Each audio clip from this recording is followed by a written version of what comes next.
On va s'arrêter maintenant un instant sur une enquête que vous signez pour Le Monde. Faustine Vincent, bonjour à vous. Bienvenue sur le plateau de France 24. Vous êtes journaliste au Monde. Vous rentrez tout juste de Kiev. Vous étiez en Ukraine. Faustine, vous avez réalisé une enquête sur le conditionnement, l'endoctrinement que font les Russes à des enfants ukrainiens transférés de force vers des territoires russes. Voilà sur les écrans cet article du Monde qu'on peut retrouver. C'est comme si ces enfants sortaient d'une secte. C'est ce que vous racontez dans cet article. Qu'est-ce que ce projet russe et comment est-ce que cet endoctrinement est appliqué? Quelle méthodologie? Alors, l'objectif de la Russie, c'est d'intégrer les territoires qu'elle occupe, qui représentent 20% de l'Ukraine, à la Russie. Donc, ça se fait via une russification, une rééducation, une militarisation forcée qui est à l'œuvre pour tous les habitants et en particulier pour la jeunesse ukrainienne, qui est vraiment l'une des cibles privilégiées du Kremlin. Et qui a, donc, depuis 2022, l'Ukraine a identifié un peu moins de 20 000 enfants qui ont été transférés de force en Russie ou à l'intérieur des territoires occupés.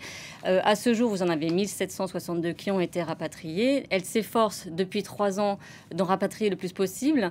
Mais ce qu'elle explique aujourd'hui, c'est que la menace a vraiment changé d'échelle. C'est-à-dire qu'entre 2022 et 2025, là, ce que me disait l'un des responsables, c'est que même si on rapatriait ces 20 000 enfants, ça ne changerait pas le cœur du problème qui est l'objectif de la Russie, c'est-à-dire changer l'identité de ces enfants, éradiquer leur identité ukrainienne et en faire de bons petits soldats russes. C'est vraiment l'objectif, c'est de transformer ces enfants en chair à canon pour les déployer ensuite sur le champ de bataille. Donc, c'est ça, c'est ce que vous racontez dans cet article. Il y a cet objectif, donc premier, d'en faire de la chair à canon, de les déployer au front. Ce qui pose une question réelle et concrète, c'est que parfois la situation est telle que des Ukrainiens vont combattre d'autres Ukrainiens. En réalité, c'est ça qui se passe aussi? C'est le cas actuellement, effectivement. Alors pour ceux qui ont plus de 18 ans, vous avez aujourd'hui déjà des Ukrainiens qui ont été russifiés de force et enrôlés de force dans l'armée russe, qui sont déployés sur le champ de bataille et qui combattent contre leur propre pays. Et ils représentent aujourd'hui un quart des prisonniers de guerre russes aux mains de Kiev. C'est-à-dire qu'ils sont considérés officiellement comme des prisonniers de guerre russes. Alors beaucoup ne souhaitent pas être échangés, mais en tout cas, voilà. C'est vraiment une menace qui est en pleine expansion, qui est souvent sous-estimée. Et c'est la raison pour laquelle aussi les Ukrainiens sont engagés dans une course contre la montre pour essayer de récupérer non seulement leurs enfants, mais aussi ces territoires. Parce que sinon, ça veut dire que vous avez l'ensemble de la population ukrainienne qui est piégée dans ces territoires, qui va être amenée à se retourner non seulement contre l'Ukraine, mais aussi contre les Européens. Parce que ce qu'on leur martèle toute la journée à travers la propagande, c'est que l'Ukraine est l'ennemi, mais aussi les pays européens, l'OTAN, et ça figure même dans les manuels scolaires, où c'est désigné comme une menace existentielle, où la Russie et l'armée russe sont vraiment glorifiées. Et donc la seule perspective qui est offerte à ces enfants, c'est effectivement de devenir un soldat russe.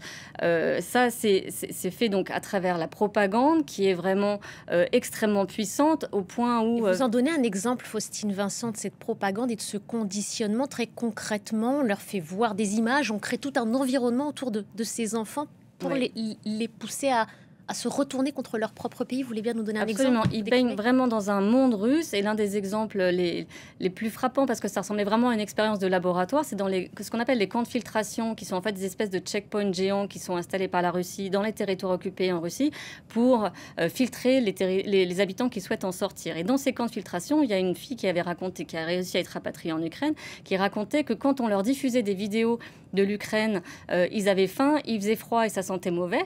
Et quand ils leur diffusaient des vidéos de la Russie, il faisait bon, l'atmosphère était réconfortante et on leur distribuait des gâteaux.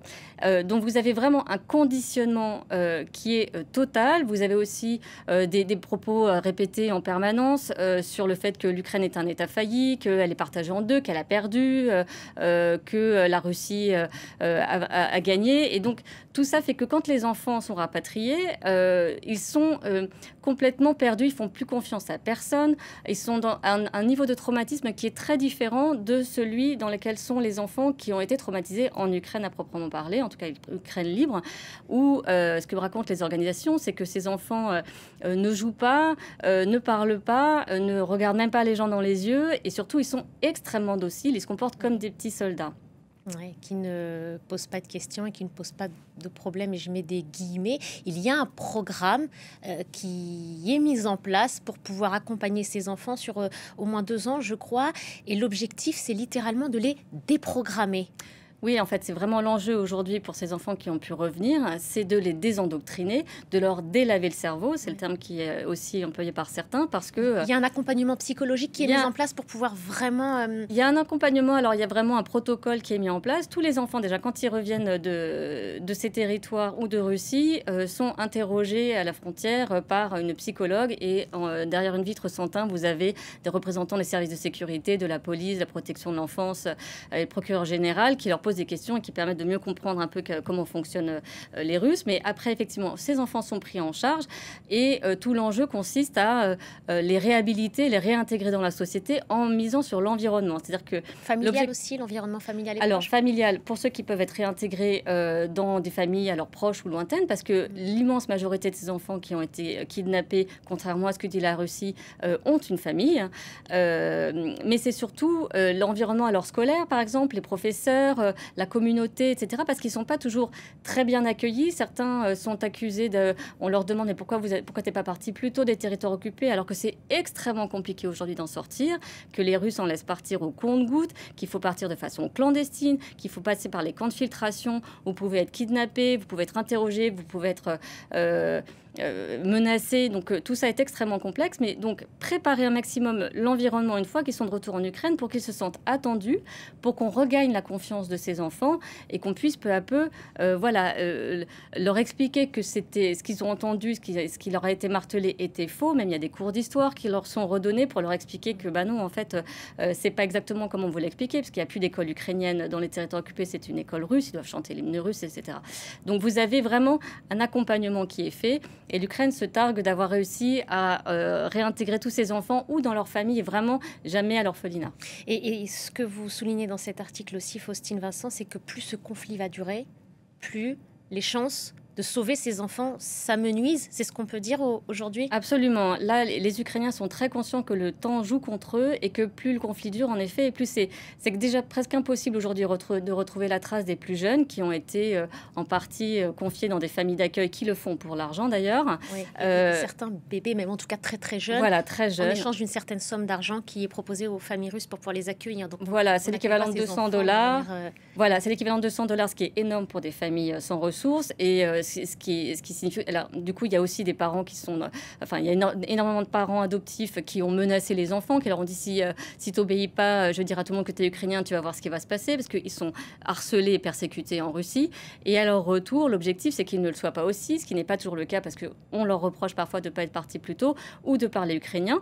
Et donc, favoriser vraiment un environnement qui soit le plus accueillant possible, sachant que voilà, les gens sont très conscients que ça va prendre des années et qu'encore une fois, même si on arrive à sauver ces 1700 ou 20 000 enfants, ce ne sera pas suffisant parce qu'en fait, c'est les 1,6 million d'enfants qui sont aujourd'hui dans les territoires occupés qui sont soumis au même niveau d'endoctrinement et qui représentent une menace sécuritaire à la fois pour l'Ukraine, pour les Européens et les pays de l'OTAN. Merci beaucoup, Faustine Vincent. Merci d'être passée par le plateau de France 24 pour cette enquête que vous signez dans Le Monde sur l'endoctrinement de ces enfants ukrainiens. Et ils sont plus de 1700 à avoir été rapatriés dernièrement en Ukraine. Merci beaucoup. Merci.